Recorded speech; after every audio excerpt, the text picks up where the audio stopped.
Bom dia para você, meu amado, minha amada, meu querido e minha querida.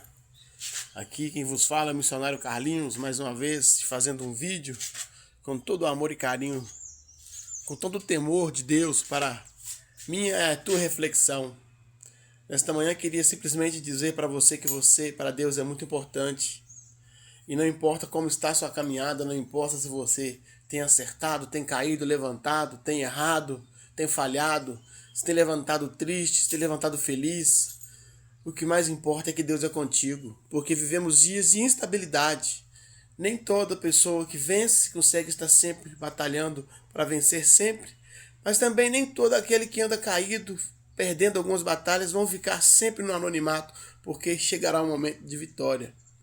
E nem sempre todos aqueles que se dizem certos, né? Eu sou uma pessoa não errante, eu sou um verdadeiro servo, ele também não está sujeito a cair. E Deus ele tem um propósito muito grande na vida de você, que até mesmo cai, falha, erra, até mesmo está em uso de drogas, bebidas, não sei, coisas ilícitas nesse mundo, porque somos realmente falhos pecadores. Mas eu tenho uma palavra de Deus para a sua vida nesta manhã. No capítulo de Lucas 5, 31, 32 diz assim: Não vim para os sãos, sim para os doentes. Não vim chamar justos, mas pecadores ao arrependimento. Mais uma vez, não vim para os sãos, sim para os doentes. Não vim chamar justos, mas pecadores ao arrependimento. Palavras do próprio Jesus. Quando fala em doente, às vezes pensamos em doença física. Mas uma das maiores doenças que existe é a doença espiritual.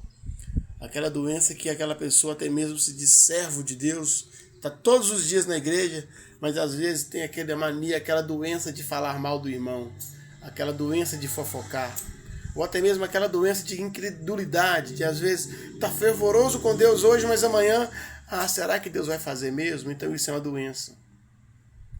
Né? Ou então hoje você está com um pensamento positivo, glória a Deus, aleluia, vai dar certo, mas amanhã já amanhece com aquela dúvida, será que vai dar certo?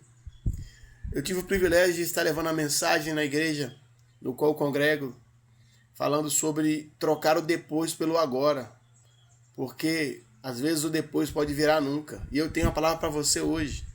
Tire do pensamento aquilo que você planejou e coloque em execução. Pois eu queria tirar como exemplo aqui a parábola do filho pródigo. Todos conhecem a parábola do filho pródigo, que ele saiu de casa, gastou a sua herança, viveu para uma terra longínqua, gastando tudo que tinha, vivendo dissolutamente, de qualquer maneira, esmazeladamente, não valorizando a casa do pai. E isso também é uma doença. Ingratidão é uma doença. Mas como nós não viemos falar de coisa ruim, viemos falar que existe uma solução para aquele que crê no Senhor Jesus, para aquele que crê no arrependimento, porque arrependimento é a palavra-chave. Perdão é a palavra-chave para o seu sucesso. Pois a Bíblia diz que aquele filho pródigo que gastou toda a sua herança, que errou feio, que ali pecou contra o pai, pecou contra Deus, Lucas 15, 18, ele bola um plano em sua mente. A Bíblia diz que ele fala assim: quantos trabalhadores na casa do meu pai têm o que comer? Porque havia uma grande fome naquela terra longínqua. Que a única coisa que ele desejava comer eram as bolotas que os porcos comiam, mas ninguém lhe dava nada, a Bíblia diz. E ele vai cair em si. E caindo em si, ele pensa: quantos trabalhadores na casa do meu pai têm o que comer? E eu aqui pereço de fome.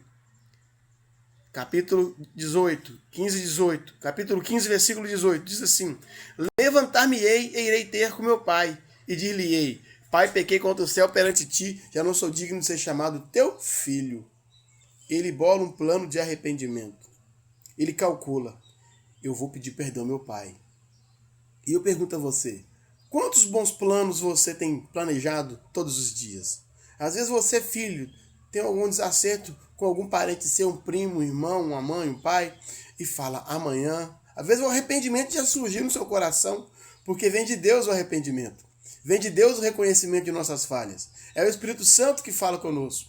Mas você pensa certo, mas age errado. Porque às vezes você tem a oportunidade de chegar, pedir perdão, abraçar, beijar, arrepender, mas quando você chega perto daquela pessoa, parece que algo maior, algo do inferno, algo opressor, te fala: não faço nada disso não, fica calado. E você se cala. Isso é simplesmente você perdendo a oportunidade de ser mais feliz e de fazer o próximo mais feliz. Mas a palavra do Senhor diz que não. Aquele pródigo, aquele jovem que errou, falhou, pecou, ele bola um plano. Não.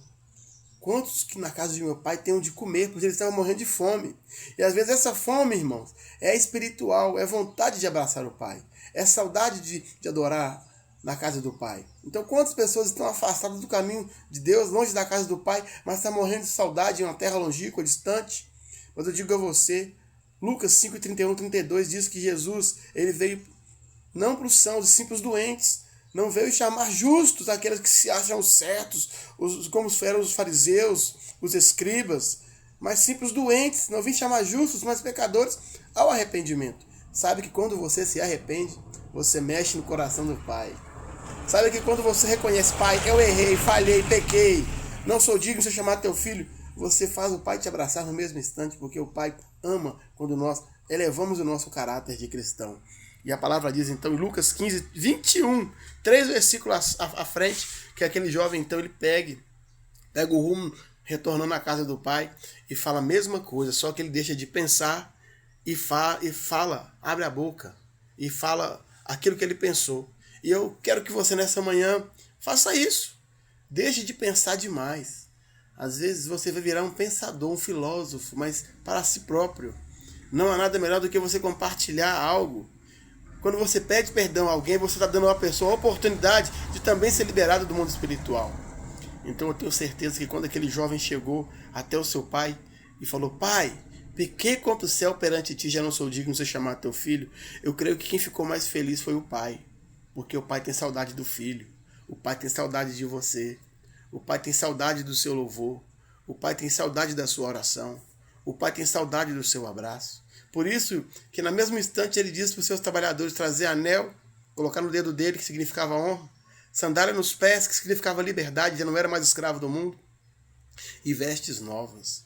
E é isso que Deus tem para você, se você se arrepender de seus pecados.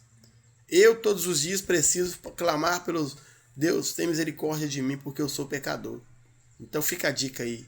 Não fica acanhado não. Se você tem que pedir perdão ao seu irmão, à sua irmã, ao seu patrão, a um amigo de trabalho, alguma pessoa que você às vezes pisou no pé sem perceber e você endureceu o coração, não endureça não. O segredo está no perdão, porque Jesus não veio para os sãos, sim para os doentes. Saiba que a não liberação de perdão é uma das piores doenças deste mundo. Olha quantas nações contra nações, pai contra filhos, irmão contra irmãos. O ódio tem crescido no coração da humanidade.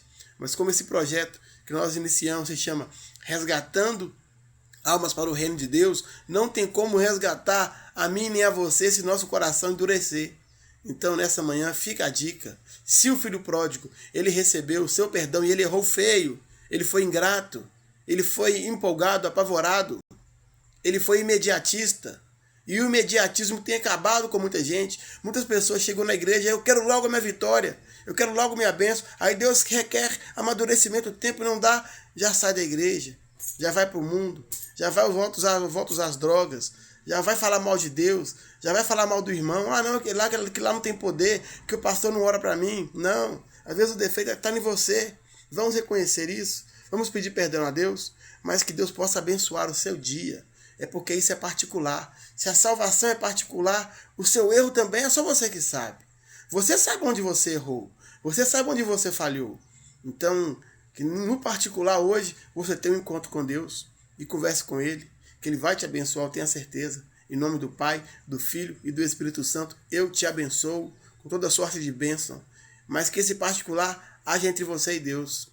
Se você tem dificuldade de pedir perdão, ora a Deus. Deus, quebranta meu coração.